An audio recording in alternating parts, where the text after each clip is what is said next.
Ouais. Je suis comme fâchée. Non, Je mais suis fâchée pour toi. non, mais je comprends. Puis, tu sais, je vais pas rentrer là-dedans, mais je suis pas toute seule. Je suis pas la Ben non. seule. Là. Il y en a eu d'autres qui a fait comme victime. Puis, tu sais, souvent, on n'arrive pas à mettre le mot de c'est quoi ça fait de se faire violer, agresser pendant 7 ans, 10 ans. C'est tu m'as enlevé ma dignité.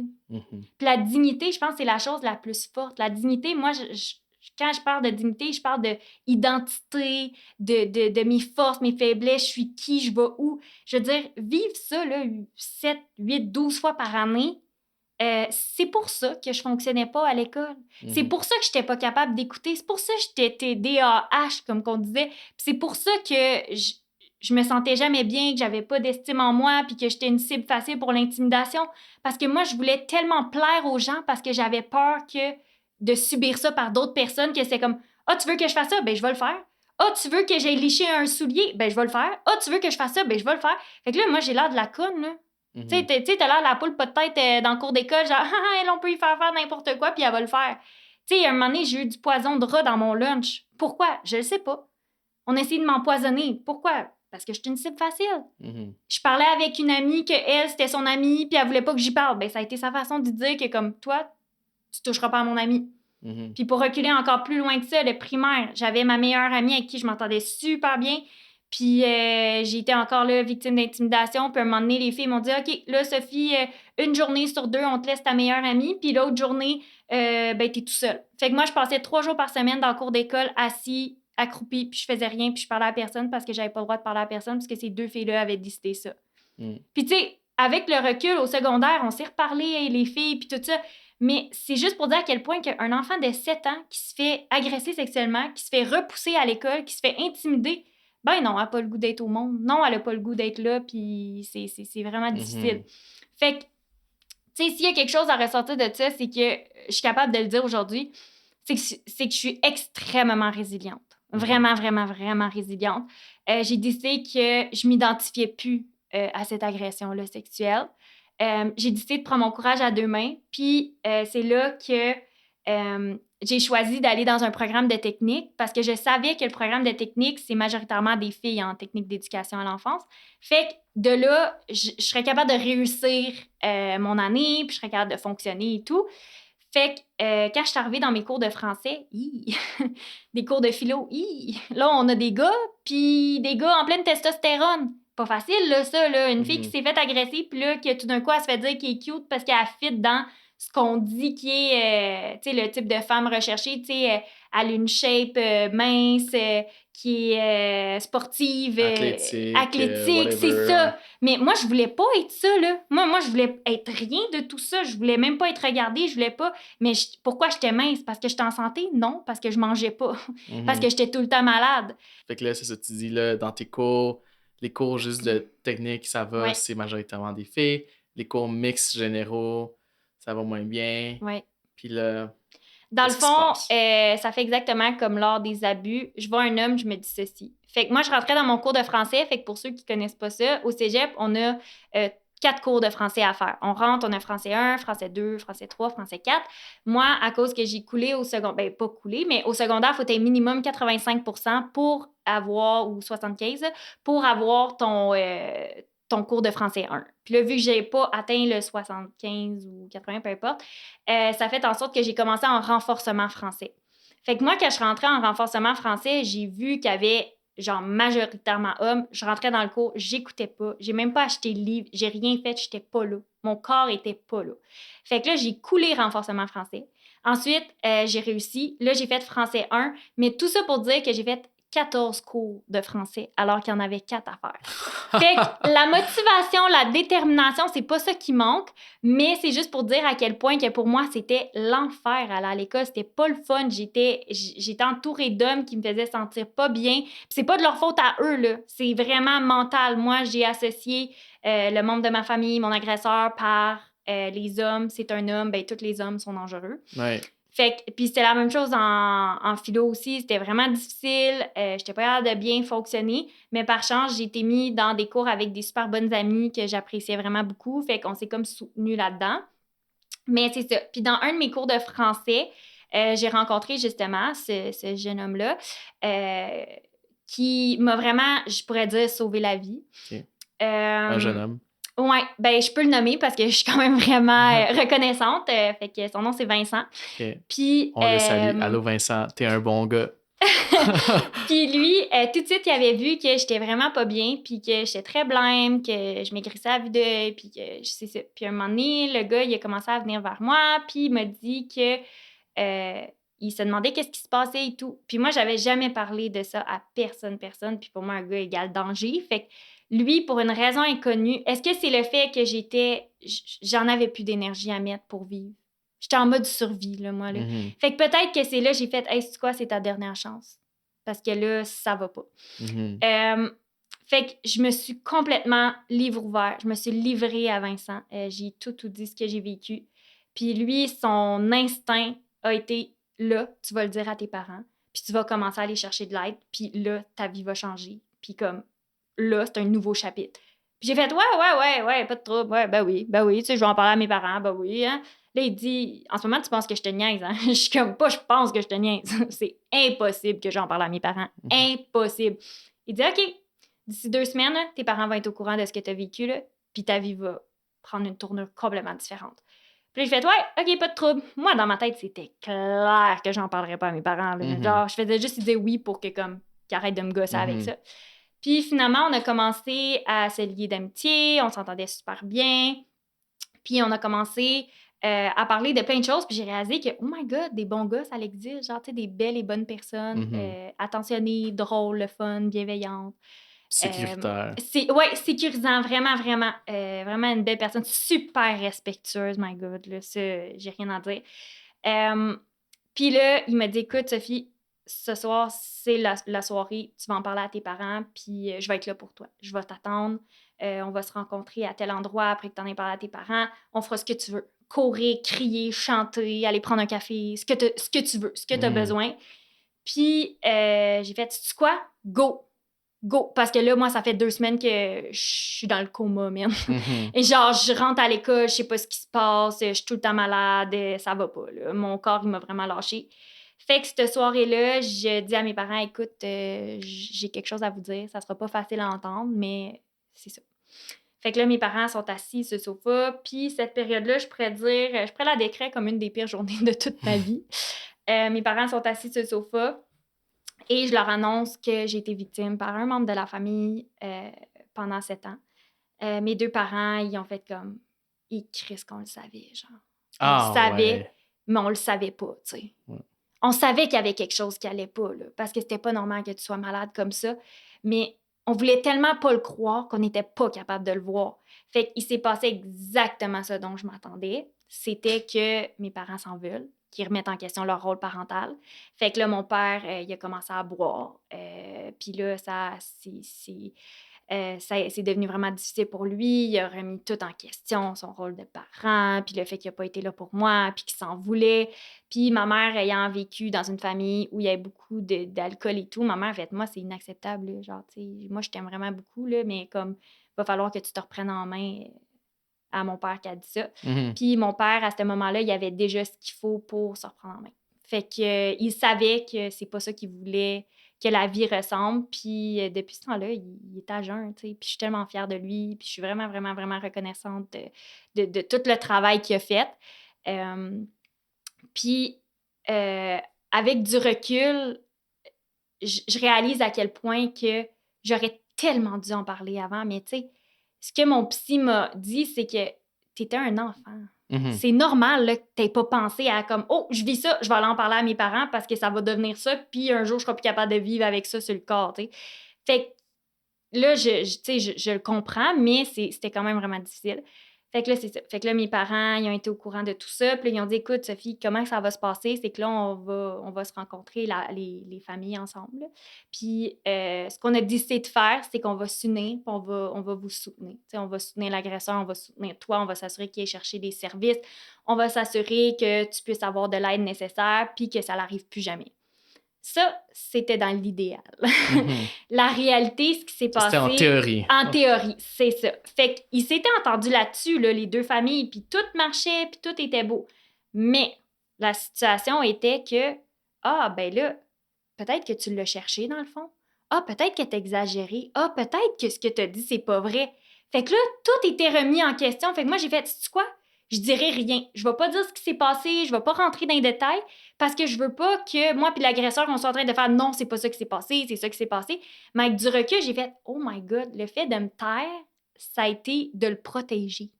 Fait que tout le long, moi, je l'ai protégé, là, cet enfoiré-là.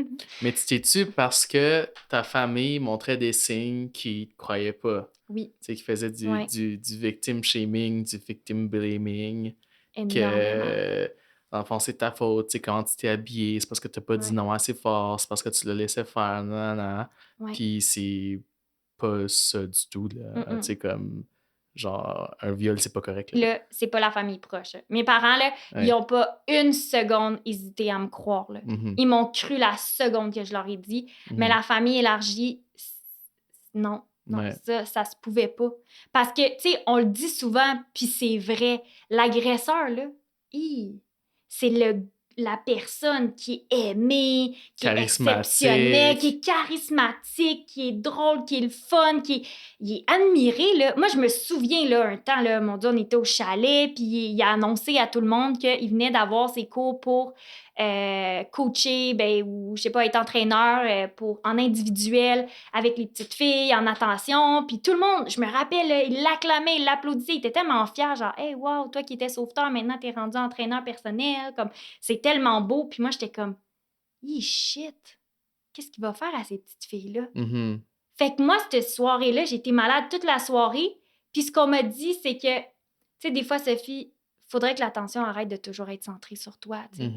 Puis j'étais comme, oh my God, c'est ça, genre, c'est ça que vous voyez de moi. Puis pour revenir au même sujet, c'est que la dernière fois que je l'ai vu, mon agresseur, c'est lors du décès de ma grand-mère, il y a quelques années, à peu près 3-4 ans. Moi, dans ma tête, ça faisait un bon 5-6 ans que je l'avais pas vu. Fait qu'il était comme mort dans ma tête. T'sais, moi, il n'existe plus. Cet homme-là, là, il n'existe plus, il n'est plus là. Je le vois plus, fait qu'il n'est plus là. Puis, j'étais tellement triste de comme ma grand-mère qui était... Parce que dans le fond, ça s'est fait vraiment subitement. Ma grand-mère, j'ai reçu un appel le matin même pour me dire « Hey, elle passera pas la journée. Alors que comme moi, je pensais qu'elle allait bien. Fait que ça a été vraiment difficile d'entendre ça parce que moi et ma grand-mère, on venait juste de régler tous nos différends. On venait d'adresser tous nos différents conflits qu'on avait eus à travers le temps parce qu'elle m'a énormément voulu d'être malade, de toujours être hyper, mettons, énergique, puis de causer beaucoup de conflits, puis tout ça. Fait que, tu sais, pour elle, c'était difficile, fait que j'étais contente qu'on l'adresse. Puis on avait même parlé des agressions et tout, que ma grand-mère a dit « Écoute, je te crois, là. J'ai vu là, ce qui est arrivé, puis tu sais, comme j'ai vu dans le sens que j'ai vu tes symptômes, tu sais. Puis je trouve ça vraiment difficile de ne pas avoir pu te protéger. Puis elle m'a envoyé un livre pour m'aider à mieux gérer les symptômes liés aux agressions, puis tout ça. Fait que ça m'a vraiment touchée qu'elle fasse tout ça. Puis rendu là, à l'hôpital, je suis rentrée dans la chambre d'hôpital. Puis dans ma tête à moi, comme j'ai dit, il était mort. Il n'existe plus. L'agresseur, il n'est plus là. Mais là, ils ont dit « OK, votre grand-mère, on va la débrancher, tout ça. » Fait que là, je suis arrivée, j'étais à côté de ma grand-mère. Et quand je me suis tournée pour dire « OK, tout le monde sortait de la pièce parce que là, c'est fini », je me suis tournée et j'ai réalisé que j'étais épaule à épaule avec mon agresseur. Fait que là, fais-toi la scène, OK? Ma grand-mère est sur son dernier souffle. On est en train de la débrancher. Moi, je me tourne, je vois mon agresseur, ça fait 5-6 ans qu'on s'est pas vu, que tu m'as pas touché, que tu m'as pas agressé, que tu m'as pas... Ben, qu'est-ce que tu penses qu'il a fait? Moi, là, l'oxygène, elle allait plus, là. J'ai arrêté de respirer, plus d'oxygène dans le cerveau, plus rien. J'ai pass out. Je me suis évanouie. Fait que ma grand-mère est en train de mourir, puis moi, je suis en train de m'évanouir dans la salle. Fait que là, qu'est-ce que tu penses qu'ils ont dit? Encore, faut qu'elle essaye de prendre l'attention, tout ça. Mais c'est parce que vous savez pas c'est quoi vivre les agressions d'un homme comme année après année qui te détruit la santé mentale, puis physique, puis émotionnelle, puis de te ramasser épaule à épaule avec cet homme-là qui te touche. Pendant que tu vis le deuil de ta grand-mère. Pendant que tu vis le deuil, alors que moi, dans ma tête, tu n'existais plus, tu sais. Puis c'est à ce moment-là que j'ai fait comme, OK, là, il faut vraiment t'aller chercher de l'aide, là. Parce que là, ça va pas. Puis c'est pour ça que là, j'ai décidé d'aller avec le CALAS, là, le Centre pour les victimes d'agressions sexuelles, qui ont été d'une aide incroyable, pour vrai. Vraiment, vraiment incroyable. Puis moi, depuis toujours, ben j'avais jamais eu de chum, de fréquentation, parce que moi, les hommes, c'est dangereux, tu sais. On peut pas faire confiance à ça. Puis finalement, j'ai décidé de laisser la chance, tu sais, de voir comment, tu sais, peut-être qu'il y en a d'autres, des bonnes personnes comme Vincent. Fait que ça a pris quelques années, puis finalement, j'ai décidé de laisser entrer dans ma vie, justement, mon ex, qu'on a resté près de 7 ans ensemble. Puis j'avais tellement apprécié le fait que cette personne-là, qui connaissait un peu mon histoire, accepte que ça me prenne plus de temps au niveau de l'intimité, que ça me prenne plus de temps rentrer en contact avec, d'avoir, tu sais, comme ce qui est censé ressembler à un couple, tu sais. Ouais. Fait que, pour vrai, la relation était vraiment, vraiment saine. Tu sais, on était vraiment heureux. C'est ça, tu sais, au niveau du... Sens-toi à l'aise d'en parler ou de pas en parler, là, mais tu sais, au niveau du plaisir sexuel avec un homme, comment tu vis ça? Comment tu approches ça? C'est vraiment difficile. C'est vraiment difficile parce que pour moi, la sexualité est associée à du pouvoir. Fait que moi, dans l'intimité, je veux tout le contrôle. Je veux tout le contrôle parce que si j'ai pas de contrôle, c'est comme si je revenais dans la position de soumission, comme quand j'étais agressée. Puis, tu sais, je vais pas rentrer dans les détails trop pour celui-là, mais souvent, quand tu es une victime d'agression, on pense souvent qu'il y a eu plusieurs agressions dans sa vie. Puis c'est quand même vrai. Moi, quand je suis rentrée au cégep, après que j'ai rencontré Vincent, puis qui m'a aidé à dévoiler tout ce que j'avais vécu et tout, là, j'ai comme eu une espèce de porte qui s'est ouverte à comme « Oh my God, il y a vraiment des bonnes personnes. Ben, je vais laisser tout le monde rentrer dans ma vie. Fait que là, je laissais rentrer des amis de n'importe quelle sorte, des gars que je disais « Ouais, OK, je m'entends bien, tout ça. » Que je connais pas tant, c'est ça. Fait que, puis justement, j'en ai rencontré un au cégep que lui, il m'a fait vivre aussi un cauchemar. Tu sais, moi, dans ma tête, c'était un super bon ami. On se parlait tous les jours. On avait des cours ensemble. On avait vraiment une super belle relation. Puis moi, souvent, mes amis, ils étaient en couple. Parce que dans ma tête, couple égale, ben, tu t'essaieras pas sur moi. Il y aura pas d'intimité. Il y aura pas de sexualité. Fait que ça va bien aller. Fait qu'un homme en couple, c'est comme plus sécuritaire qu'un homme célibataire. OK. Mais moi, j'avais oublié la partie polygame. J'avais oublié la partie infidèle. Ça, pour moi, ça existait pas. Ouais. Fait que là, c'est pour ça qu'un soir, on est sortis dans un bar dans le Vieux-Hall. Puis c'était la soirée hawaïenne. J'étais là avec mes amis. Le Vieux-Hall, c'est trash. Effectivement, il y a beaucoup de choses qui se passent là. Puis on avait stationné ma voiture. On n'était pas sûr si on avait le droit, mais on était comme, tu sais, au pire, on va se le faire dire ou de quoi. Puis finalement, il y avait plein d'autos qui étaient stationnés dans ce coin-là. Fait qu'on était comme, ben non, tu sais, ça va être correct. Puis cette soirée-là, c'était une soirée pas loin de Noël. Il faisait très froid, là. Il faisait au moins -10, -15. Puis nous, on était tous en robe. Puis comme plusieurs personnes, je sais pas pourquoi, parce que 2 piastres, c'est pas super, mais le coat check, la place pour mettre les manteaux, on veut pas le payer. Fait qu'on laisse tous nos manteaux dans l'auto. Puis on a décidé de marcher pour aller au bar. Puis quand je suis arrivée au bar, j'ai vu justement cet homme-là, mon ami du cégep, que je m'entends super bien avec. Puis on a commencé à passer la soirée ensemble, puis on parlait de tout et de rien. Puis moi, je savais qu'il était en couple, puis qu'il était heureux, puis que tout allait bien et tout. Ouais. Fait que, puis on a passé vraiment une belle soirée. Puis vers la fin de la soirée, il était rendu à peu près 1h du matin. Là, moi, je me dis, OK, genre là, je suis vraiment fatiguée, on va retourner. Puis quand on est arrivé, ben mon auto avait été remorquée. Parce que finalement, ben on n'avait pas le droit de stationner là. Fait que là, je capotais un peu parce que là, on n'a pas de manteau. Il fait à peu près -20 parce que là, il est rendu à 1h du matin. Fait qu'il fait beaucoup plus froid. Fait qu'il fait -20, on est dehors, puis là, les bars ferment. Fait que là, on est obligé de comme essayer de trouver un plan. Fait que là, on se disait, écoute, on va payer un taxi. Mais en même temps, si on paye un taxi, ma voiture va rester à la fourrière, puis tu sais, on veut régler ça. Fait que là, mes amis sont comme, non, inquiète-toi pas, genre, on va aller chercher la voiture avec toi, puis ça sera pas à toi de payer pour tout ça, tu sais, on réalise que c'est toutes nous qui t'ont encouragé de laisser la voiture. Fait qu'on va régler ça. Au même moment, mon ami sort du bar et il dit, oh my God, qu'est-ce que vous faites en robe dehors? Puis là, je lui explique la situation, qu'on a été remorqués. Il dit, oh my God, moi, mes boys sont repartis, genre, avec d'autres amis, puis tout ça. J'ai des manteaux dans l'auto, comme ça pourrait peut-être vous aider. Fait que là, moi, je regarde mon ami, puis je dis, hey, veux-tu venir avec moi? Tu sais, on va aller chercher les manteaux.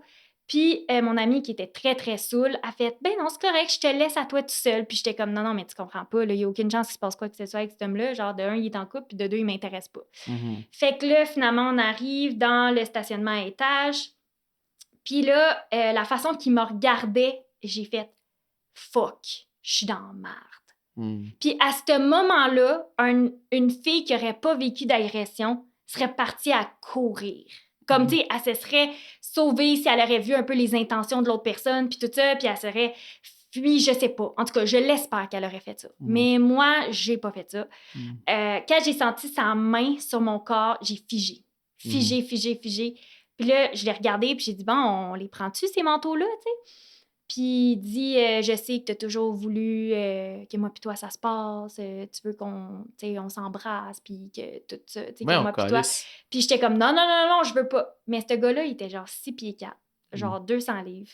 Il a mis sa main sur ma bouche et j'ai dit ceci. Je sais pas tout ce qui s'est passé, mais tout ce que je sais, c'est que depuis ce jour-là, je mets plus jamais de collants en dessous d'une robe. Je mets des collants, des cuissards. Puis si je mets une robe, c'est vraiment parce qu'il y a un événement comme, spécial, parce que d'un bar, comme, je suis vraiment pas à l'aise. Fait que cette soirée-là, tout ce que j'avais travaillé pour dire que les hommes, finalement, c'est pas si pire, ben lui, il venait de tout détruire ça. Genre... Là, t'es au cégep à ce moment-là. Oui, exactement. J'étais au cégep, puis on va encore au cégep ensemble. Fait que je le recroise, là, cet agresseur-là. Là. Ben oui. Mais pour lui, dans sa tête, il s'est rien passé, là.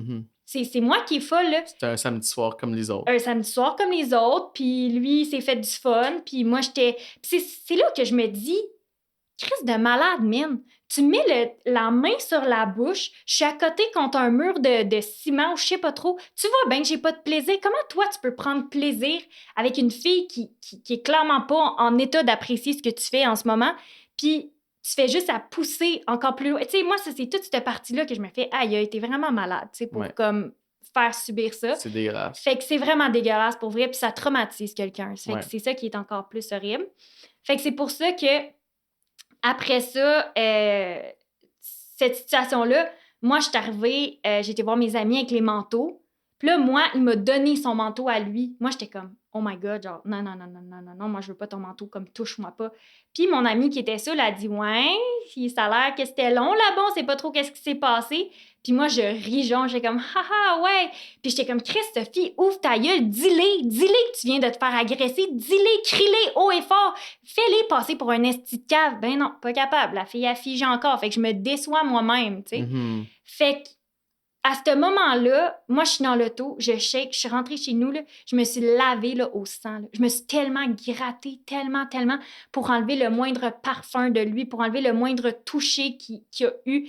Puis, cette soirée-là, là, je me rappelle d'être accroupie dans la cuvette et faire comme, Chris, c'est-tu ça la vie? C'est-tu ça, là? De se faire agresser, violer comme une fois après l'autre, puis que ça l'arrête jamais. C'est quoi cette vie-là? Puis comme je suis pas quelqu'un qui va faire exprès d'aller vers toi, puis que tu me ramènes chez vous, puis d'aller coucher à gauche puis à droite. Non, moi, je couche pas à gauche puis à droite, puis je suis pas une fille de one night, puis je suis pas le genre de personne qui va te texter que je te connais pas, puis aller chez vous. Tu sais, je me mets pas dans une position comme ça. Mais encore là, tu vis ça. Fait que comme... il y a un problème dans la société avec les hommes. Puis, tu sais, c'est pas dirigé vers toi, là. Mais comme, il y a un problème dans la société, puis moi, j'en suis victime. Puis je suis écœurée. Fait que c'est pour ça que cet épisode-là, ce chapitre-là de la vie m'a fait un peu régresser. Ouais.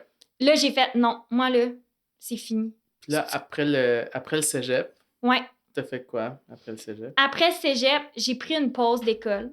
Puis j'ai vraiment besoin de focusser sur moi. De revenir à j'étais bien avec quoi puis comment. Puis je me suis rappelé que là où j'étais bien, c'était avec des enfants. Avec des enfants, là, je suis tellement bien. Ma mère est éducatrice en milieu de garde. J'ai fait du bénévolat pendant 10 ans. Après ça, j'ai travaillé dans un milieu familial. J'ai travaillé dans des CPE. En plus que j'ai ma technique en éducation. Fait que, tu sais, j'étais vraiment bien. Fait que là, j'ai fait, hey, sais-tu quoi? Je vais appliquer en Ontario, puis je vais aller travailler comme éducatrice enseignante dans une classe de maternelle jardin. Et j'ai eu la job. J'ai appliqué le 20 août, puis le 7, je rentrais. Puis pendant cet été-là, justement, j'avais été travailler au camp de la Fondation Tim Hortons. Puis c'est là que j'ai réalisé que moi qui avais appliqué à l'université pour devenir enseignante, j'ai fait comme, non, c'est quoi? C'est pas l'enseignement qui me plaît. Moi, ce qui me passionne, c'est le travail social. C'est vraiment ça que je veux faire. Fait que, en travaillant au camp Tim, c'est là que j'ai réalisé que c'était ça ma vocation. Puis que je voulais vraiment être ça. Puis quand je parlais aux jeunes qui étaient âgés à peu près entre 9-10 ans jusqu'à comme 12-13 ans, je leur disais tout le temps, tu sais, que moi, un jour, je vais être travailleur social. Puis les jeunes faisaient tout le temps la même réaction. « Ah, pas travailleur social! Moi, mon travailleur social de la DPJ, je l'haïs! » tout ça. Puis là, j'ai dit, ben moi, je vais te prouver qu'il y a des bonnes travailleurs sociales. Puis il y en a qui vont faire du bon travail, tu sais.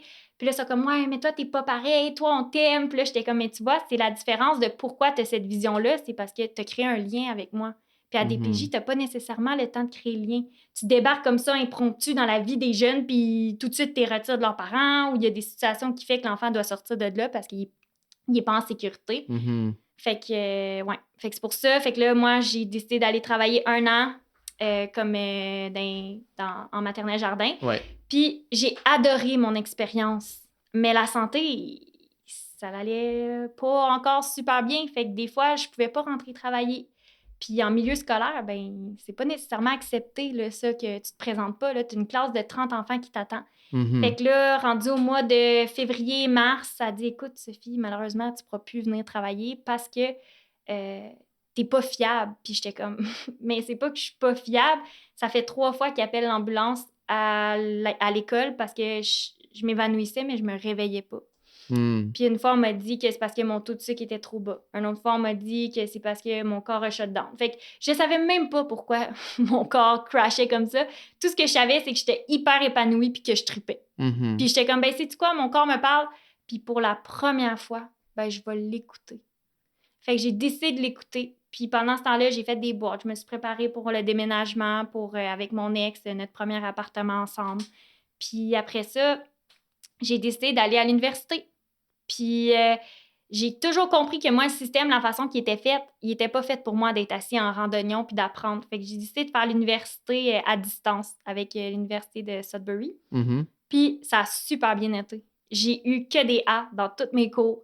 Puis après ça, j'ai même eu une mention spéciale lors de la remise de diplôme, là, le cum laude. Fait que j'étais tellement, genre, oui, reconnaissante, mais comme surprise. Parce que toute ma vie, on m'a dit que j'irais nulle part dans la vie. Parce que d'un, j'étais trop malade puis je manquais plein de classes.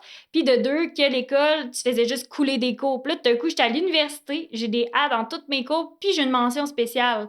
Je capotais. Fait que là, j'ai réalisé que, en fait, c'est pas que je suis pas bonne. C'est pas que je suis pas une personne compétente ou intelligente. C'est ça, pas intelligente. C'est vraiment que, ben, le cadre comment qu'ils nous demandent d'apprendre était pas fait pour moi. Puis pour moi, ça a été vraiment une réalisation, mais aussi quelque chose que j'ai pu emporter avec moi dans mon bagage professionnel. Que là, quand je rencontrais des jeunes, de faire comme, hey, c'est pas toi le problème, là. C'est plus gros que toi le problème. Mais là, en ce moment, malheureusement, on peut pas juste faire comme, écoute, tu vas plus à l'école parce que ça marche pas, ce système-là. C'est tough-les ce système de marde-là parce qu'en ce moment, il marche pas avec toi. Mais dis-toi qu'au cégep, si tu veux être à distance, en ligne, si tu veux apprendre de chez vous, de peu importe, c'est possible parce qu'aujourd'hui, il y a plusieurs façons d'apprendre. Fait que ça a été quand même un bel apprentissage. Puis après ça, une fois que j'ai terminé mon université, j'ai eu mes premières expériences de travail à la DPJ, où que oui, c'est un monde vraiment difficile, mais j'ai adoré ça, être travailleur social. Après ça, j'ai travaillé en maison de jeunes où j'ai adoré ça. Puis quand j'ai quitté le camp Tim, moi, je me suis dit, un jour, j'allais revenir puis être travailleur social. Puis d'ailleurs, il m'avait demandé l'année d'après pour faire comme, hey, on aimerait ça que tu sois la personne d'intervention sur le camp. Puis moi, j'ai répondu que laisse-moi aller chercher mon bac, là, puis je vous promets que je reviens. Puis je sais que dans la vie, c'est important de ne pas faire de promesses parce que la seule personne qu'on peut décevoir quand on fait des promesses, c'est nous-mêmes. Moi, j'ai fait cette promesse-là, puis je l'ai tenue. parce que je le savais que ce camp-là, c'était la place où j'étais le mieux. Fait que je suis partie. J'ai fait 2 ans où j'étais travailleuse sociale sur le camp, puis c'est mes 2 plus belles années de ma vie. J'adore ce travail-là. Puis c'était le fun aussi de retrouver mes jeunes de 2015-2016 en 2023 qui sont rendus à 16-17 ans, que j'ai vu grandir dans les dernières années. Fait que c'était vraiment un beau... Là, tu as fait ton bac en travail social. Ouais. Puis là, tu as continué après à la Après maîtrise. ça, c'est ça, exact. Fait que là, j'ai eu l'opportunité de travailler du côté de l'Ontario. Fait que j'ai travaillé comme, dans le fond, travailleuse sociale en jeunesse, donc avec les 0-17 ans, 3/4. Puis aussi, j'ai fait des ateliers pour les parents qui ont des enfants qui ont certains défis. Ça peut être une DI, TSA, TDAH, mais très, très, très sévère, ou des enfants qui ont été adoptés. C'est quoi DITSA? Déficience intellectuelle et troubles du spectre de l'autisme. OK. Puis j'aidais au niveau des routines, au niveau du sommeil, au niveau de l'anxiété, beaucoup, beaucoup l'anxiété, là, la gestion des émotions. Puis j'ai vraiment aimé ça. Puis là, je me suis dit que j'étais prête à entamer la maîtrise. Parce que quelque part, j'ai un côté féministe assez intense, mais pas du tout radical. Puis je voulais venir remettre en question notre système puis améliorer les conditions féminines. Fait que c'est pour ça que j'ai décidé de prendre un sujet qui me touchait personnellement pour faire ma recherche dessus. Puis là, je suis dans le dernier 1000 de ma maîtrise. Je devrais terminer en novembre. C'est quoi ta maîtrise, ton sujet de maîtrise? Oui, dans le fond, mon sujet de maîtrise, j'ai décidé d'adresser la question par rapport aux femmes qui ont été victimes de l'adoption forcée dans le temps de l'après-guerre, parce que dans le fond, les femmes, quand elles n'étaient pas mariées, l'enfant était considéré comme un enfant illégitime, donc un enfant bâtard, donc il avait comme pas sa place. Fait qu'il y avait beaucoup de trafic C'est après humain quelle guerre? et tout. La Seconde Guerre mondiale. OK. Fait que c'est ça. Puis les femmes, souvent, il y en a qui étaient illettrées, il y en a qui savaient pas lire, pas écrire. On leur faisait signer un genre de truc de consentement qui disait qu'ils acceptaient d'abandonner leur enfant. Mais quand on leur présentait ce formulaire-là, on leur disait « Ah, c'est simplement pour dire que vous allez prendre la charge de cet enfant-là dans 2 jours quand il va être prêt à sortir du pensionnat ou de l'hôpital ou peu importe. » Puis eux, ils signaient sans savoir qu'ils venaient d'abandonner leur enfant. Il y en a même qu'on leur a menti, qu'on leur a dit qu'ils étaient décédés alors que c'était pas vrai. Fait que c'est des femmes qui ont été victimes énormément d'injustices. Là. Beaucoup, beaucoup, beaucoup, beaucoup d'injustices. Dans ce temps-là, c'était beaucoup l'Église qui contrôlait tout ça. Fait que moi, j'ai comme voulu donner un endroit où on pouvait entendre leur voix, puis qu'ils puissent partager leur expérience. Puis je voulais aussi qu'on parle des impacts. Tu sais, c'est quoi les impacts que ça a eu sur leur vie? Parce que veux pas te faire voler ton enfant, te faire enlever ton enfant, ben tu sais, pour eux, le gouvernement ou l'État ou peu importe, l'Église, c'est comme, ben ton enfant n'existe plus, puis tu passes à autre chose, là, let's go, là, remarie-toi, puis vis ta vie. Mais c'est pas comme ça que ça marche. Tu as porté ce petit être humain-là pendant 9 mois, puis on te l'enlève à la naissance. Ben ça se peut que la journée que l'enfant est né, ben, tu te demandes, il est rendu où, il fait quoi, il est-tu marié, y a-tu...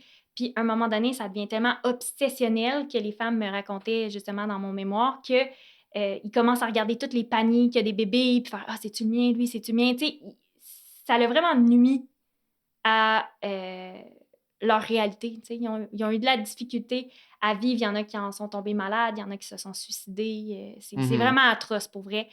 Puis au-delà de ça, quand on a commencé à pousser et tout, ben on a appris que ces bébés-là, on les utilisait, tu sais. Ces bébés-là, c'est des bâtards, fait qu'ils n'ont pas nécessairement une place dans notre société. Fait que, ben tu sais, là, le vaccin pour la rubéole ou le vaccin pour différentes choses, ben il faut le tester sur des enfants ou sur des bébés avant qu'on puisse se mettre au grand jour. Ben on les testait sur eux. Puis ben s'il y avait des poupons qui décédaient entre-temps, ben pas grave, tu sais, au moins on va savoir que ça, c'était pas un bon vaccin.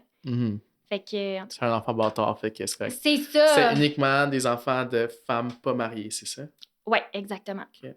Fait que c'est pour ça que je voulais leur donner une voix à ces femmes-là. Puis je trouve que mon histoire ressemble quand même un peu dans le sens que certaines de ces femmes-là ont été violées, agressées par le clergé. Il y en a même que c'est par les pasteurs ou peu importe que l'enfant a été violé.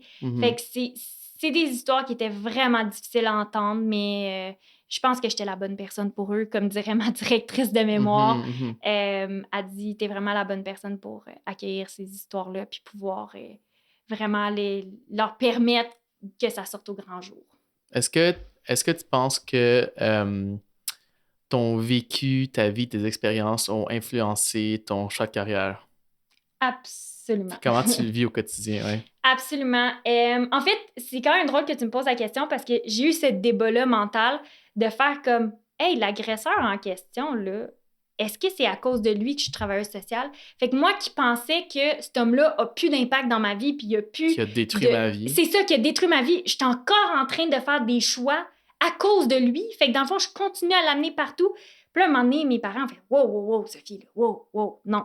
Là, toi, t'as tout le temps été la petite fille depuis qu'on te connaît, depuis que t'es née. T'es la petite fille qui faisait rire les gens, que tu t'assurais qu'il manquait de rien. T'avais 4-5 ans, là, puis t'étais tout le temps là en train de donner de l'amour aux gens. Tu t'allais sur eux, t'étais là à essayer de les faire rire, les faire sourire, puis t'étais vraiment un bébé heureux, là, tu sais.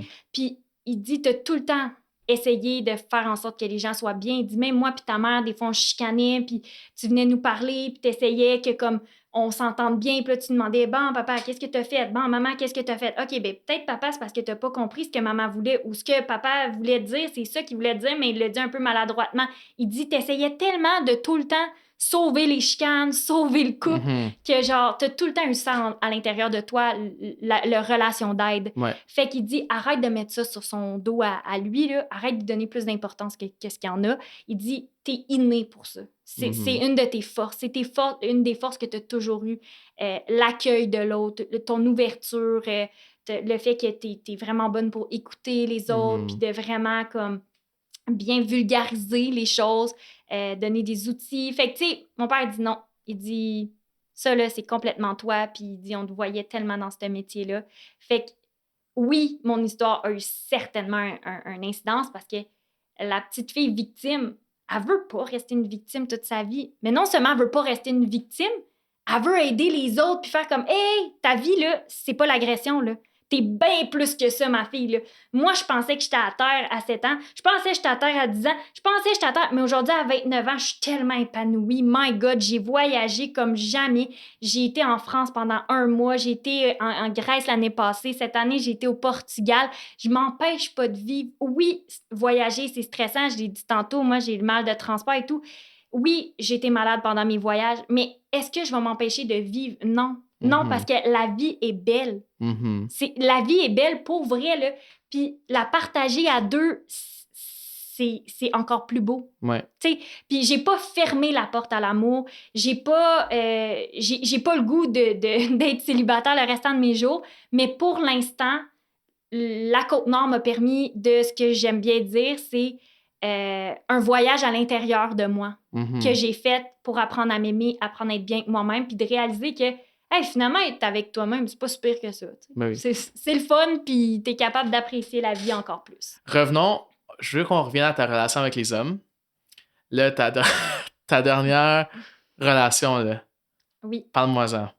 Oui. Puis parle-moi de comment ça a fini. Oui, fait que par respect pour la personne, tu sais, je veux pas donner trop de détails. Ouais. Mais c'est ça. Dans le fond, de mon côté, c'était une super belle relation. Tu sais, je veux dire, on était comme des meilleurs amis, là. Vraiment, là, la complicité était incroyable. Mais quelque part, je sentais qu'il y avait quelque chose qui allait pas.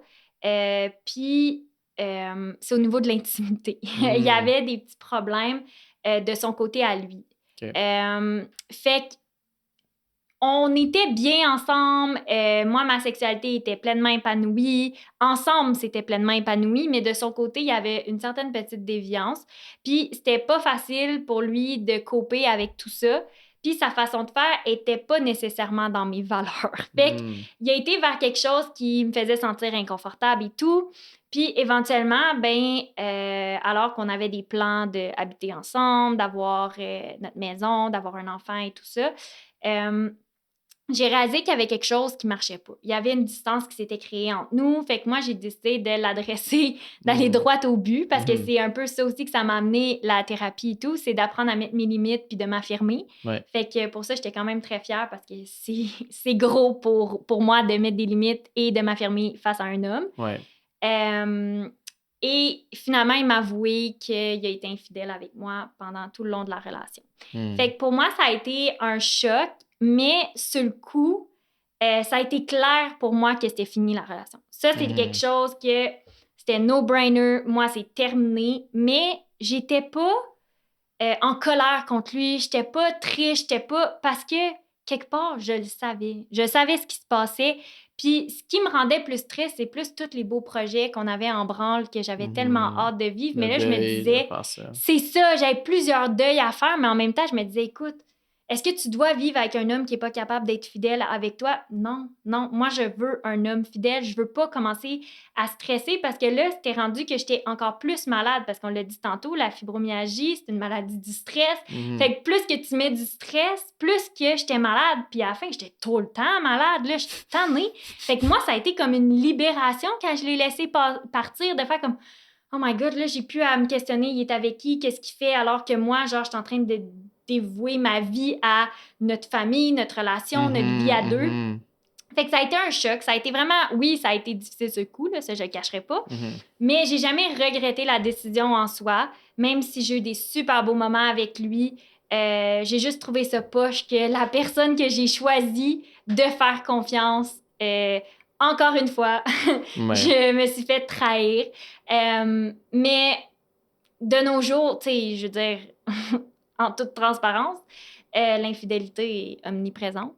Fait que je suis une parmi tant d'autres. Fait que c'est triste, mais moi, c'est juste que maintenant, c'est clair que j'accepterai pas ça. Puis c'est pas ça que je recherche dans ma relation.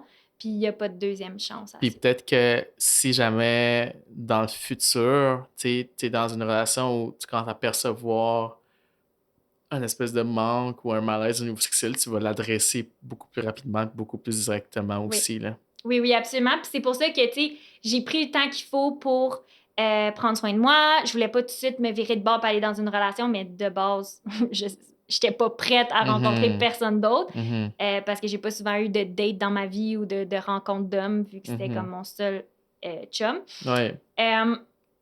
Mais quand j'ai rencontré quelqu'un sur la Côte-Nord, j'ai rapidement vu des trucs que j'étais pas à l'aise avec. Puis c'est pas de sa faute à la personne, tu sais. Juste pour mettre des mots sur... pour que les gens puissent comprendre, c'est qu'il y a des types de personnalités qui sont faites pour être ensemble. Fait que moi, étant... Je le cacherai pas, j'ai un tempérament très anxieux. J'étais avec un homme qui avait un tempérament plus explosif. Puis avoir un tempérament réactif, explosif, c'est pas nécessairement mauvais parce que des fois, tu sais, on aime ça avoir quelqu'un que tu lui donnes un cadeau puis tout d'un coup, il est comme « Oh my God, merci! » Non. Tu sais, super reconnaissant. Versus un homme que tu lui donnes un cadeau puis il est comme... Ben, merci, mais t'étais pas obligé, tu sais. Moi, j'aime ça, quelqu'un de reconnaissant, puis qui démonte et tout. Fait que le réactif explosif peut l'être, mais quand c'est dans la colère, c'est plus difficile. Fait que là, la fille qui est anxieuse avec un gars qui est explosif, je veux dire, ça faisait des flamèches sans arrêt, là. Fait que autant l'intimité allait super bien, ou le côté personnel, complicité était vraiment parfait, ben ça marchait pas. Puis dans le quotidien, ben le tempérament, il est important. Fait que normalement, je serais peut-être restée 1 an, 2 ans, 5 ans avec cet homme-là pour m'en rendre compte que finalement, ça marchera pas.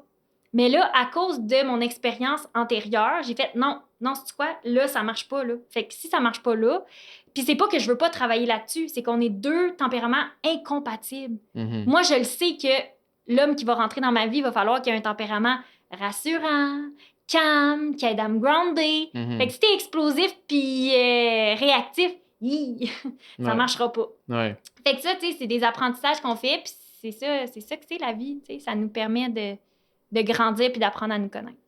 Puis toi, t'as dit tantôt tu te considères comme féministe? Oui, absolument. Oui. Ça veut dire quoi pour toi être féministe? Ben, je trouve ça vraiment intéressant que tu poses la question parce que je pense que c'est une des choses qui est le plus incompris. Puis est-ce que ça a changé dans le temps pour toi? Le féminisme. Ben oui, certain. Parle-moi de ça. Mais l'affaire, c'est que, tu sais, féministe, là, je trouve ça poche que le terme soit féministe parce que dans le mot féministe, il y a féminin. Fait que ça a été fun que ça soit humaniste. Parce que humaniste, on comprend qu'on parle de 2 êtres humains, donc c'est la femme et l'homme égaux. C'est tout. Mais là, on parle de féminisme. Mais dans le féminisme, c'est exactement ça, là. c'est dans le fond, c'est qu'on veut que les hommes et les femmes soient égalitaires. Mhm. On veut qu'ils soient égaux au sens de la loi. On veut que l'homme qui fait le métier de, je sais pas, directeur dans une compagnie, que ce soit un homme ou une femme qui fasse ce métier-là, qu'il soit payé pareil. Mhm. Que l'homme qui va dans un bar soit autant respectueux que la femme qui va dans un bar. Parce que le féminisme, c'est ça. Là. Ouais. Il y a des femmes là, qui se permettent de juger le physique d'un homme, de le flatter, ses fesses, de regarder ses abs, puis de se permettre de faire des contacts physiques qui sont pas consentants. Fait que c'est dans les deux côtés. Fait que moi, le volet féministe, c'est vraiment le consentement, le respect égalitaire de l'être humain Ouais. en soi. Puis je rajouterais même, tu sais, mettons, tu donnes l'exemple de comme être un chef dans une compagnie, tu sais, même si ton salaire, c'est dans la loi que comme un homme ou une femme ont le même salaire, même à ça, c'est aussi comme avoir le même tu sais, respect de ses collègues, d'être considéré autant compétent avec les mêmes tu sais, diplômes, avec la même expérience. Tu sais, c'est pas juste, oui, le salaire, c'est beaucoup, Oui. c'est une très grosse partie, Ouais. mais c'est aussi de dire comme pour un poste donné, que ce soit une femme ou un homme, de se faire autant respecter, de faire autant faire valoir ses acquis, son vécu, Ouais. son expérience, son expertise, de faire valoir son opinion, de se faire écouter, les commentaires qu'on nous fait, les regards qu'on nous fait. Ouais. C'est basically de dire comme que tu sois un homme ou une femme, la compétence c'est la compétence, ça finit là. Tellement. C'est tellement bien dit. Puis moi, je me suis toujours dit, en tant que féministe, pourquoi aujourd'hui, nos CV, il y a notre nom dessus, notre photo. Mhm. Tu sais, dans le sens que moi, je pense que tout le monde devrait être traité égalitairement. C'est vraiment le fait de l'être humain, de le respecter dans son intégralité. Mhm. Autant hommes, femmes, différentes régions, races, tu sais, tout, là. De vraiment respecter l'être humain, vu que, comme, au fond, on est toutes nées de la même façon. Pour toi, c'est quoi la différence entre être féministe puis être anti-homme? Oh mon Dieu, c'est une énorme différence. Le féminisme, c'est de vraiment rechercher à ce qu'il y ait une égalité entre les sexes, mais quand on est dans le anti-homme, c'est plus que la femme soit au pouvoir, que la femme prenne part aux décisions, mais plus que les hommes, que la femme ait plus de place dans la société en faisant diminuer le pouvoir des hommes. Mais moi, je veux pas faire diminuer le pouvoir des hommes en donnant plus de place aux femmes. Je veux qu'il y ait le même montant de pouvoir. Mhm. C'est vraiment ça, le féminisme, c'est de permettre autant aux hommes qu'aux femmes qu'il y ait le même pouvoir, les mêmes droits, la même façon de pouvoir interagir en Ouais. société. Capacité de jouir dans la vie, là. Oui, c'est Ouais. ça. Puis, tu sais, c'est juste le fait de... quand tu me demandes est-ce que ma vision a changé à travers le temps, oui, elle a changé à travers le temps parce que être une femme puis voyager, c'est difficile. C'est vraiment difficile. Tu sais, pour donner un exemple, moi, j'ai eu la chance de voyager au Mexique avec ma famille à plusieurs reprises. Puis, à chaque fois que je voyageais, j'étais comme considérée comme un enfant. Fait que quand t'es un enfant avec sa famille, que t'aies 8 ans, 10 ans, 12 ans, 15 ans, t'es un enfant. Fait que moi, dans ma tête, là, le Mexique, c'était comme ma deuxième place. Tu sais, j'adorais ça aller au Mexique. Je trouve que c'est donc ben un beau pays, puis comment que c'est donc ben parfait, que je peux aller comme marcher n'importe où, parce que pour moi, je connais comme Puerto Vallarta comme au fond de ma poche, puis que je peux prendre l'autobus, puis faire mes choses, aller surfer, tu sais. Fait que c'est toutes des petites affaires de même. Puis là, tout d'un coup, j'arrive là, puis j'ai à peu près 20 ans. Là, je fais plus partie de la classe enfant, là. Fait que là, tout d'un coup, tous les danseurs qui sont sur le resort et les boss et les patrons, tous les gens-là, tout d'un coup, là, ils commencent à faire des avances. Ils font des avances sexuelles, ils t'offrent leur carte de chambre, puis tu fais comme « Hey, wow, je suis où, merde? » Comme, moi, j'ai jamais vécu ça, je savais pas que ça pouvait se passer comme ça. Fait que là, tu fais « Non, je suis pas intéressée. » Puis là, tout d'un coup... tu rencontres d'autres mondes sur le resort, puis on dit « Hey, il y a un party de mousse, genre en ville, on y va-tu ensemble? » Oui, on y va. Puis là, il y a certains danseurs sur le resort qui disent « Ah, nous, on y va, on pourrait vous amener, puis tout ça. » Puis nous, on était comme « Ben, tu sais, pourquoi pas? Tu sais, on s'en va tous à la même place. » Puis il y a d'autres gens qui viennent, des gars, des filles, tu sais, de d'autres. Fait que là, tout d'un coup, le jour arrivé, on est là, on était censé être 10, finalement, on est 4. Puis on a 2 danseurs qui nous amènent là-bas. OK, parfait, tout est beau. Là, on rentre dans place, puis on nous oblige de mettre un chandail blanc, pas de brassière en dessous, parce que c'est un white contest t-shirt, là. Fait que genre, on te met de l'eau dessus, puis on voit tout ton corps à travers. Là, j'étais comme, non. Moi, c'est non. Puis là, le gars, il m'a dit, t'as pas le choix. Sinon, Puis là, j'ai dit, sinon quoi? Il dit, tu veux pas le savoir. À ce moment-là, j'ai compris que j'étais dans la merde. Fait que là, j'ai accepté de mettre le chandail, mais j'ai gardé ma brassière. Mais là, quand je suis arrivée pour mettre le chandail, moi, j'étais dans la toilette des filles. Puis quand je suis arrivée pour rentrer dans la toilette des filles, il y a une fille qui m'a gueulé puis elle a dit « Va pas là ». Genre, puis elle m'a tiré le bras. Elle a dit « Je viens de me faire agresser par 3 hommes. » Genre, je viens de me faire violer par 3 hommes. Fait que moi, j'ai passé à un cheveu, même, de rentrer dans cette place-là. Là. Je suis comme... C'est fou comment on est constamment surveillé par le danger, les femmes. Puis à ce moment-là, la fille a dit le boss que t'es venu avec, genre le patron de ton hôtel, il est en train d'acheter des filles. Fait qu'elle dit, je sais pas comment tu vas faire, mais sors d'ici au PC avec ta sœur parce que ça va pas le faire. Ça va vraiment pas le faire. Fait que là, nous, on essaye de sortir, on n'est pas capable de sortir, on est surveillés de tout bas, de tout côté. Là, je commence à avoir peur parce que là, on sait pas trop quoi faire. Nous, on a des téléphones du Canada, fait que je peux pas appeler mes parents pour qu'ils m'aident parce qu'on n'a pas... les téléphones marchent pas, puis de toute façon, on n'avait pas la carte pour ça.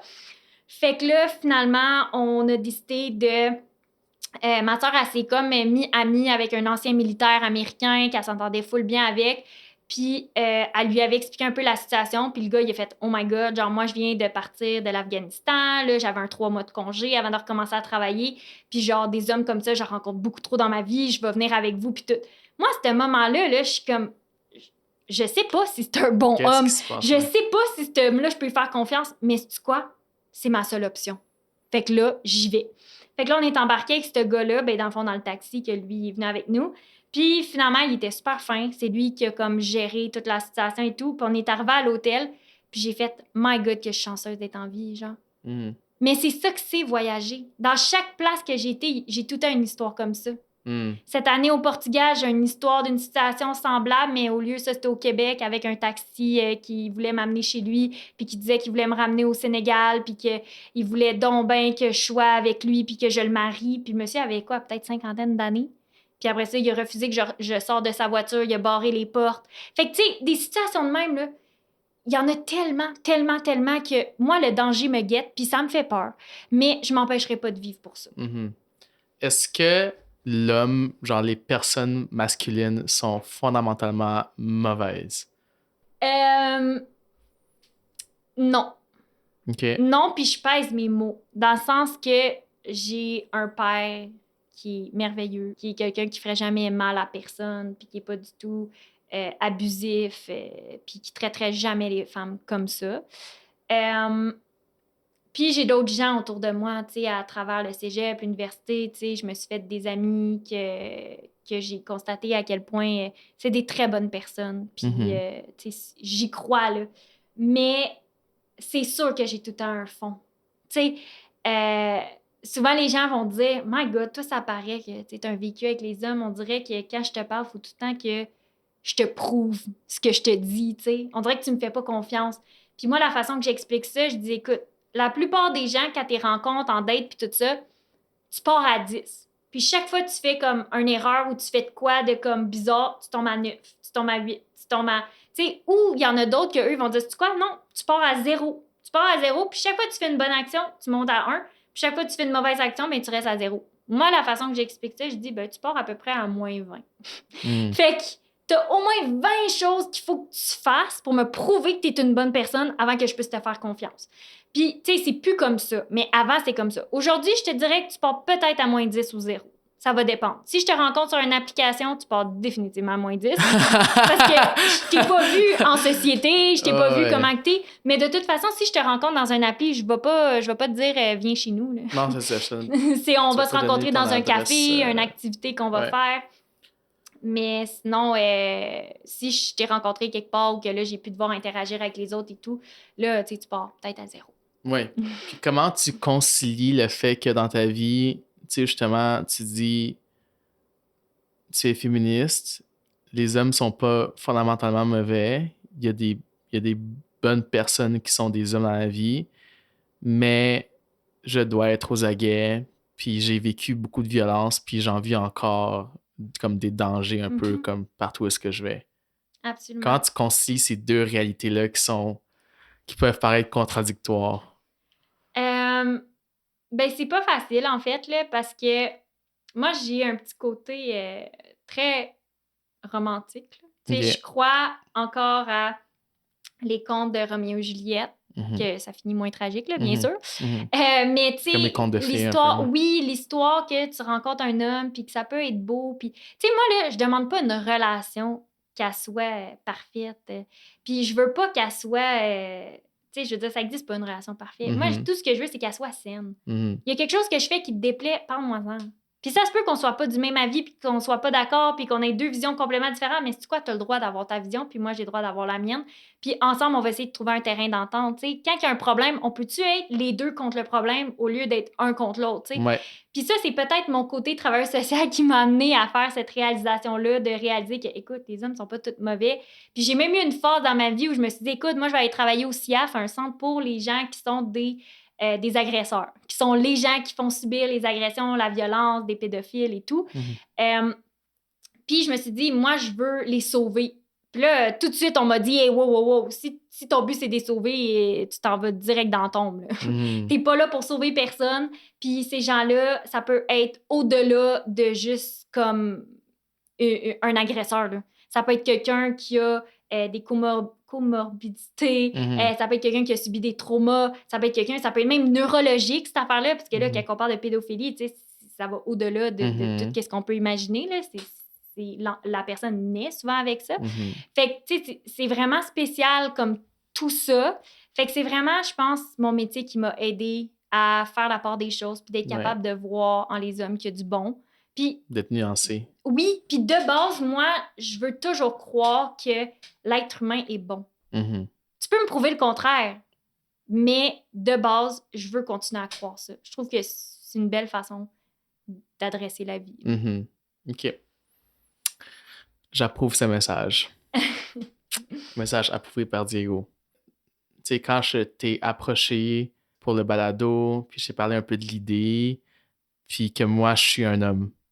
Tu sais, Oui, ben c'est sûr que comme j'ai dit, comment t'as apprivoisé ça? euh, avant que le podcast commence, hors micro, je te l'ai dit que ça me fout la chienne. Mhm. Parce que veut pas, les victimes, on n'est pas accepté dans le système judiciaire. Euh, Moi, j'ai décidé de faire une poursuite envers mon agresseur parce qu'à un moment donné, j'ai voulu lui faire comprendre que ses gestes étaient inacceptables. Puis de Mhm. savoir que d'autres femmes qui vivaient encore ça, puis qu'il y avait un enfant qui pouvait lui faire subir ça, puis qu'il y avait une femme qui pouvait lui faire subir ça, parce que moi, je le vivais alors qu'il était déjà avec cette femme-là. Mhm. Pour moi, c'était clair que je devais le C'est dénoncer inacceptable. Ouais. pour protéger les prochains.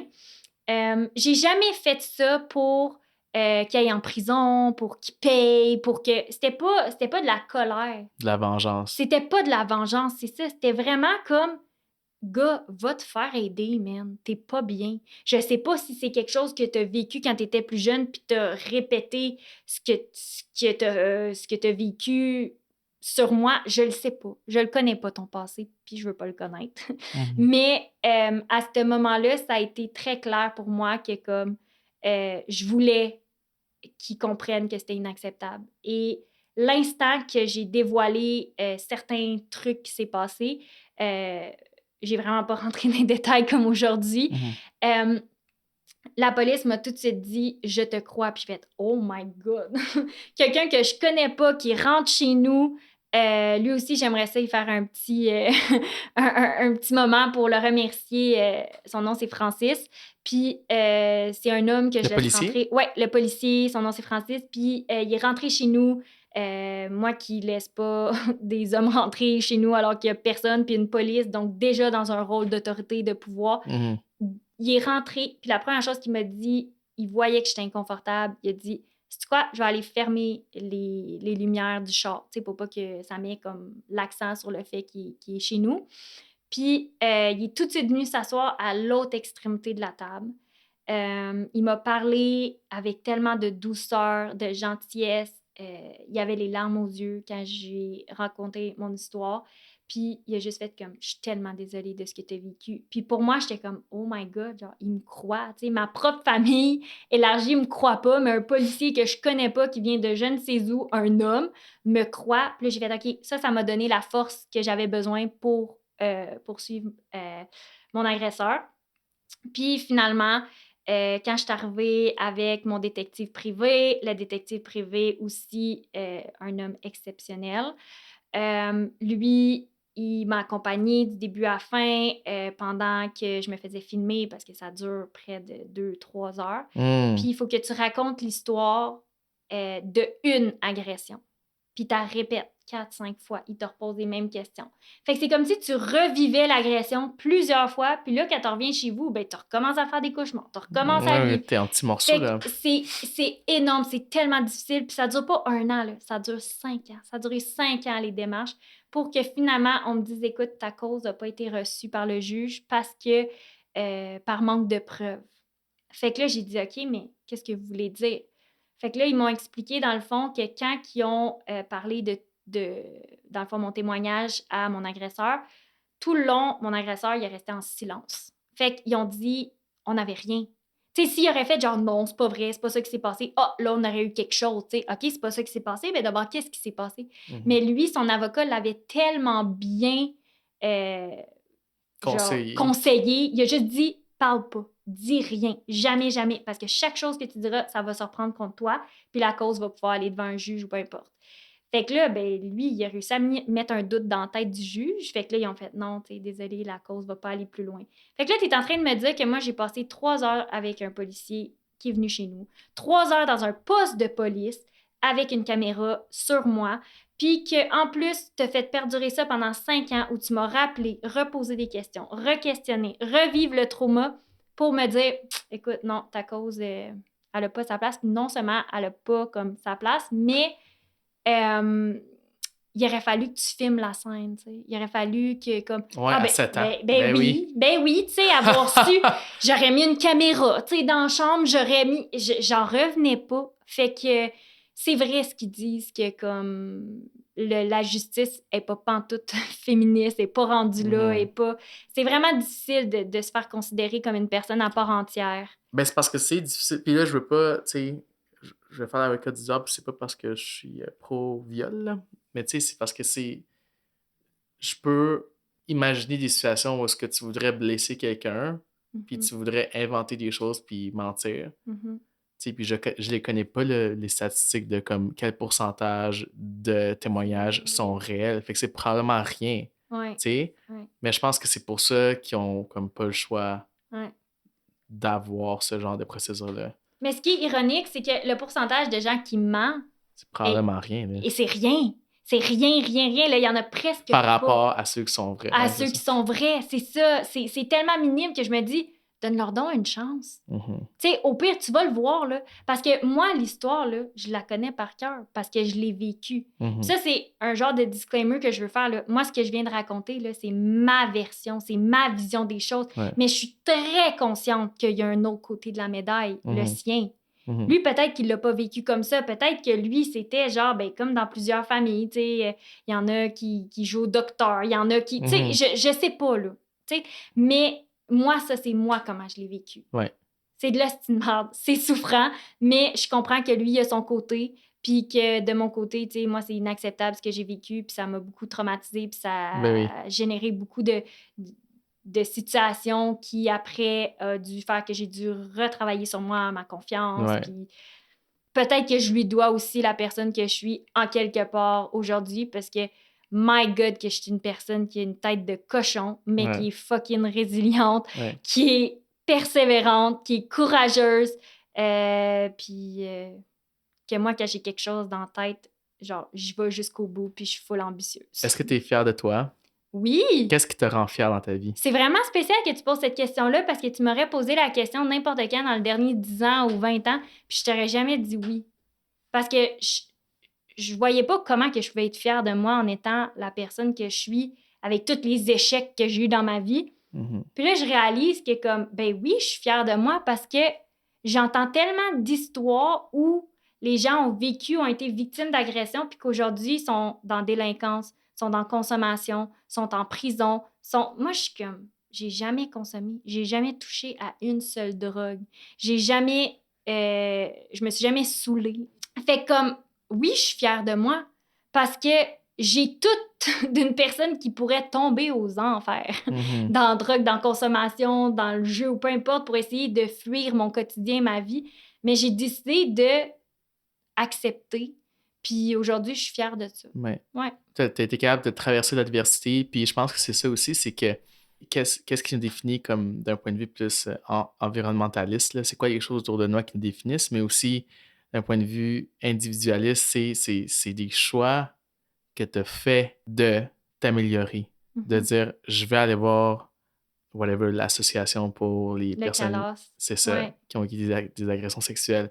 Je vais aller voir un psychologue, je vais travailler sur moi, je vais faire du sport parce que je sais que ça va m'aider avec ma fibromyalgie. Je vais faire mon truc d'électrochoc sur mon abdomen parce que toi, tu es motivé à vouloir t'aider. Puis toi, tu veux passer par-dessus, puis tu veux continuer à vivre. Tellement. Puis tu veux continuer à profiter de la vie. Fait que je pense que c'est important de le reconnaître. C'est tout à ton honneur. Merci.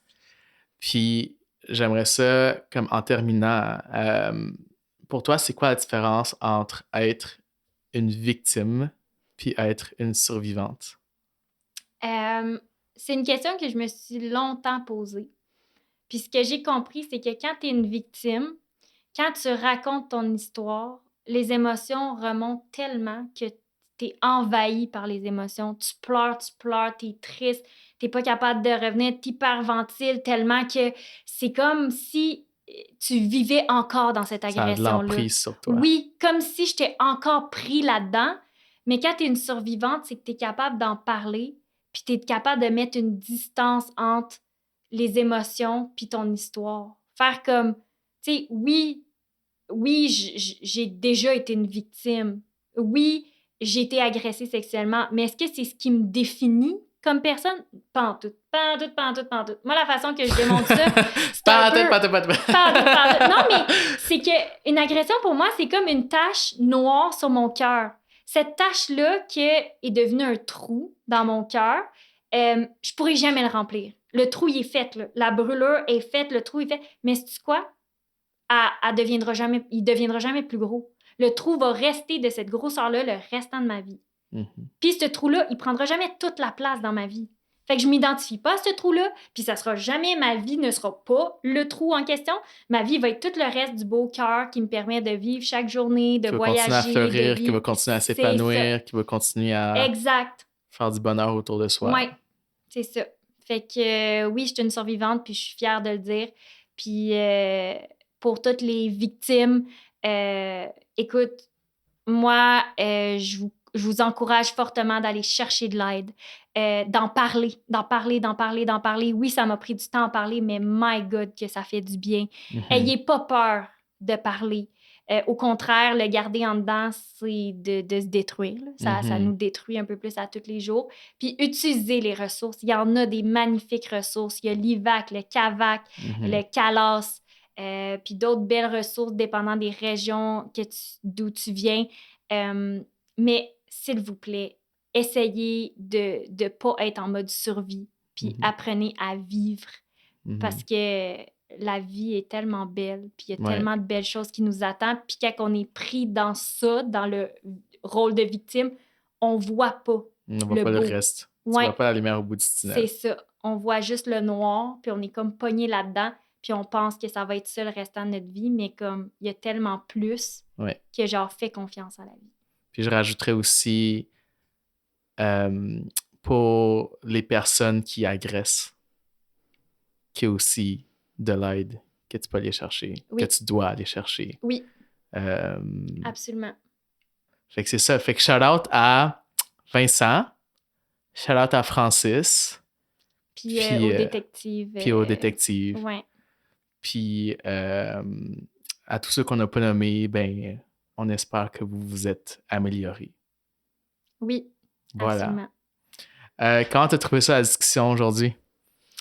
Vraiment agréable. Ouais. Y a-t-il des choses que tu veux rajouter? Pour vrai, c'est vraiment comme enrichissant la partie où tu expliques la fibromyalgie, mais aussi je me sens comme vraiment bien. Comme, tu sais, je t'avais dit au début, hey, ça se peut que je sois émotionnelle ou que je sois... puis là où je suis devenue plus comme émotionnelle puis fragile, c'est quand on a beaucoup parlé de la fibro. Parce que ça, c'est comme la nouveauté dans ma vie. Ouais. L'agression, c'est comme, je suis plus là. Je suis plus là, je suis ailleurs, je suis une toute nouvelle femme. Mais la fibro, c'est ma nouvelle réalité que je dois apprendre à accepter. Tu travailles dessus, ouais. Fait que ça, c'est vraiment plus difficile parce que, ben, je me sens très impuissante face à tout ça. Mais ça m'empêche pas d'être épanouie, comme tu l'as dit tantôt dans la vie. Puis ça m'empêche pas de faire plein de nouveaux projets. Éventuellement, j'aimerais ça faire un doctorat. Fait que j'ai vraiment plein de projets, là. Ça, c'est pas ça qui manque, là. Puis, t'as appris quelque chose aujourd'hui? Ben oui. Vraiment, vraiment, vraiment. Puis je trouve ça vraiment intéressant d'avoir la vision, la perspective d'un médecin. Ouais. Parce que tu l'as tellement bien dit, là. Tu sais, moi, j'ai partagé un peu comment je me suis sentie ton vécu, comme usagée des services médicaux. Mais toi, comme médecin aussi, ça, c'est le genre de vision que moi, j'aurais jamais en tant que patiente. Fait que là, de le voir... ça me fait voir les choses de différentes façons, mais aussi de comment je vais l'adresser avec mon médecin maintenant. Je vais l'approcher différemment. Nouvelle perspective, puis, oui, c'est ça, exact. On va avoir d'autres types de discussions, mettons. As-tu trouvé que c'était comme sécuritaire et respectueux? Vraiment, vraiment, vraiment, oui. Je me sentais pleinement en sécurité, je me sentais bien. Un environnement vraiment chaleureux. Je pense que les gens qui nous écoutent vont pouvoir retirer beaucoup, puis je pense que ça a le potentiel d'aider beaucoup de personnes, fait que merci beaucoup. Merci à toi. All right, on termine ça là-dessus.